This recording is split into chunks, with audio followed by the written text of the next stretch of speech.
విజ్ఞప్తి చేస్తూ మరి ఇక్కడ దాకా వచ్చినందుకు మీ అందరికి కూడా ధన్యవాదాలు. నమస్కారం. మూసీ విషయంలో మీరు నిలదీస్తామంటే ముఖ్యమంత్రి గారు మేము ఆదుకుంటాం, వాళ్ళకి అన్ని రకాల సహాయం చేస్తామన్నా కూడా రాజకీయం చేస్తున్నాం.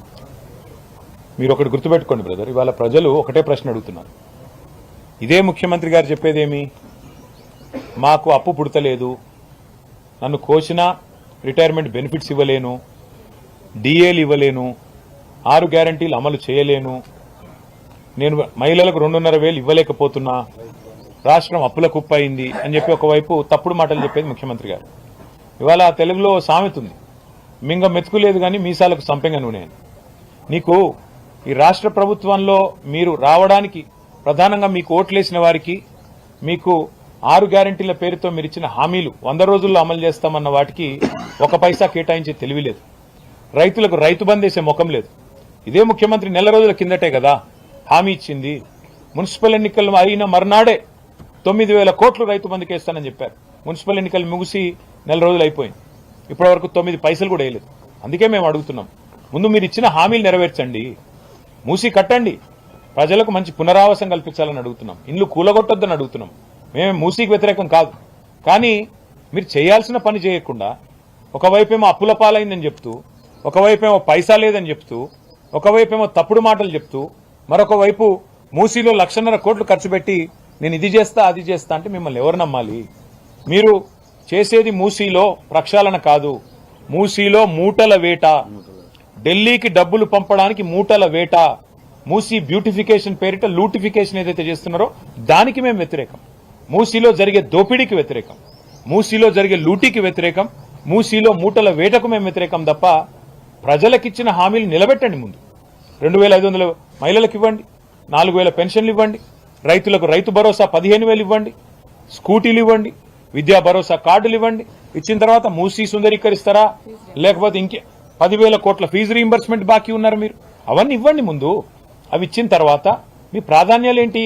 సుందరీకరణనా, లేకపోతే మూసీ సుందరీకరణనా, లేకపోతే ప్రజల జీవితాలు బాగు చేయడమా? అందుకే మేము మొన్న కూడా మేము రాజేంద్ర నగర్లో చెప్పింది కూడా ఒకటే, మీరు పేదల ఇల్లు కూలగొట్టకుండా, పేదల కొంప కొల్లేరు చేయకుండా, మేము నాగోల్లో ఒక 5 కిలోమీటర్లు చేసి చూపెట్టిన విధంగా ఎవరికి ఇబ్బంది కాకుండా సుందరీకరణ చేయండి, మాకు అభ్యంతరం లేదని చెప్పాం. దాంతో పాటు 6 గ్యారంటీలు కూడా అమలు చేయాలనేది మా డిమాండ్.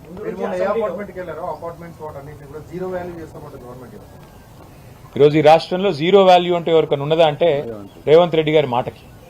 ఎందుకంటే ఆయన స్వయంగా చెప్తున్నారు 5,000 ఆటోలు ఉన్నాయి, కానీ చెత్త తీస్తున్నారో లేదో నాకు తెలియదు. నేను రైతు బంద్ వేసినా, రైతు రుణమాఫీ చేసినా అయిందో కాలేదో నాకు తెలియదు.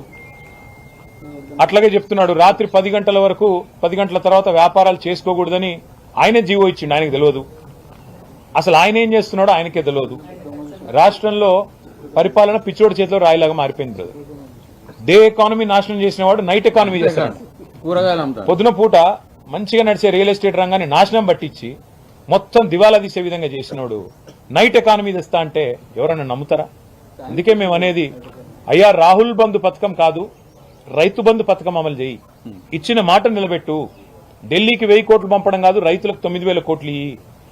ఉన్న ఇల్లు కూలగొట్టినోడివి నువ్వు హైదరాబాద్ లో ఒక ఇల్లు కట్టినవా? ఒక్క ఇల్లు 2.5 ఏళ్లలో. నేను మొన్న కూడా చెప్పాను, మళ్ళీ చెప్తున్నా, హైదరాబాద్ లో ఈ ప్రభుత్వం 2.5 ఏళ్లలో ఒక్క ఇల్లు కట్టినట్టు రుజువు చేస్తే నేను రాజకీయాలు వదిలేస్తా అని చెప్పాను. చూపెట్టమనండి. మేము కట్టిన ఇళ్లకు 3 రంగులు పూస్తే ఇల్లు అయిపోదు కదా. మేము ఇచ్చిన ఉద్యోగాలకు కాయిదాలు ఇచ్చుడు, మేము కట్టిన ఇళ్లకు 3 రంగులు పూసుడు, ఇదా నువ్వు చేసే పని? మేము కట్టిన ఫ్లైఓవర్లకు రిబ్బన్లు కట్ చేసుడు, మేము కట్టిన కొత్తవాల్గూడ పార్కుకు పోయి రిబ్బన్ కట్ చేసి నేనే చేసిన డబ్బా కొట్టుకోవడం, ఇదేనా మీరు చేసేది?